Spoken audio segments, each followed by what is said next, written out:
Personally, I don't think any guy should cross 30, 32. By 32, it's already late. You shouldn't. There are abundant of good women everywhere. Abundant of good Christian women everywhere.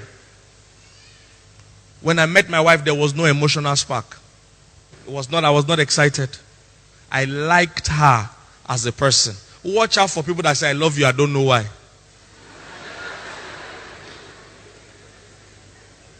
I knew why I liked my wife, and those reasons are still here today, and I still like her today. That is important. Because the guy that tells you, I love you, I don't know why, the day he's going to change his mind and say, I hate you, he will say it for the same reason. I don't know why. I just don't know why. I'm just tired. That is the sick. Now listen, have you noticed that in the days of our fathers, they didn't marry based on emotion? Hope you know that.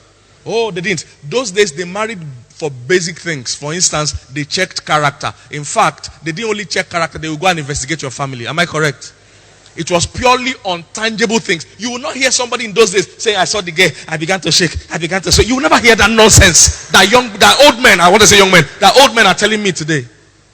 You will never hear such. They married on clear value. Then they bond for their house. Are they anybody mad there? They get sense. Once they check basic, real qualities, some of those girls, you don't even have to meet them before time. They arrange the marriage. They just tell you, marry her, you'll be fine. They make sure, can she cook? Is her mother well behaved? Is her mother in her father's house? Can she cook? Once they get values sorted, forget a butterfly. And funny enough, those marriages are doing far better than all this butterfly marriage of our generation. Because we are making common mistakes that scripture says not to do. Charm. When I saw the girl, I couldn't breathe. I just confused. I'm excited. Excitement does not last. Look for a hardworking girl. Her head is on the ground. She's doing something with her life. She loves the Lord. She serves the Lord. She's hardworking. She's homely. She's doing what she can do. Marry this girl. There are many of them, good girls everywhere. And I'll see old men roaming around. It's tiring. And listen, guys, if you're a guy here 35 and above, the challenge is this, and you have not met a lady yet. Challenge is that meeting the girl and marrying the girl will still take approximately 1 year. Assuming you meet the girl today. To still take 1 year. Because you will still be friends, you will still date, you will still meet father, meet mother, meet pastor, do church counseling. Roughly 1 year. By the time you do that, then if she gets pregnant on wedding day, it will take at least 9 months before your first child comes. If she doesn't get pregnant on wedding day, you go begin work. This means, for instance, if a guy here 38, 39, and in 2 years your firstborn will come. This means, sir, that when your first child is 1 year old, you'll be about 42 or 43. Who will go for his inter-house sports? I know you're not thinking far now, but I'm your pastor. I will help you think far. You know you won't go for the inter-house sports. Okay, but you can go with wheelchair or walking stick. Because you're not thinking far now. You're walking about posing, looking for butterfly. Looking for charm. Meanwhile, there are good girls everywhere around you, but you cannot see. You're waiting for this dream girl that you watch in movie. That doesn't exist.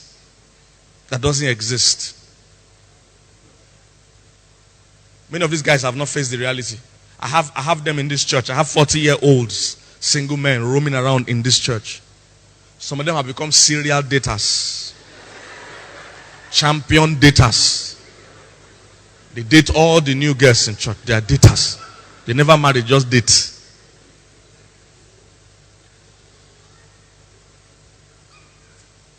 If you are approaching 40, not married, not in relationship, your first child, you're going to be older than him with about 40-something years. That's your first child. We never talk about your last born.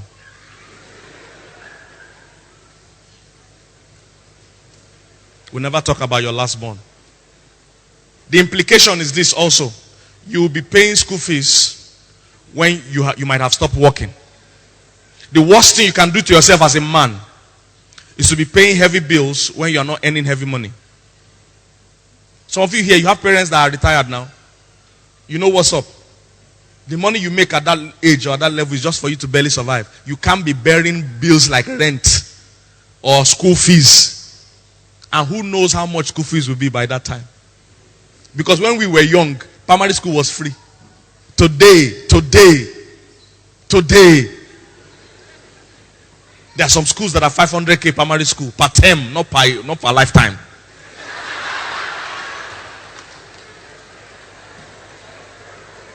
So their old brother,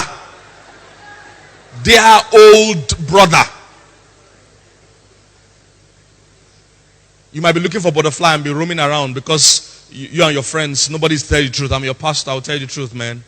You are running out of time. You can't afford the messing up the time you are doing. You can't afford it. Chairman Beard Gang. Chairman Syria Daters Association. Chairman Single Fellowship Nationwide. For something. It's time to marry.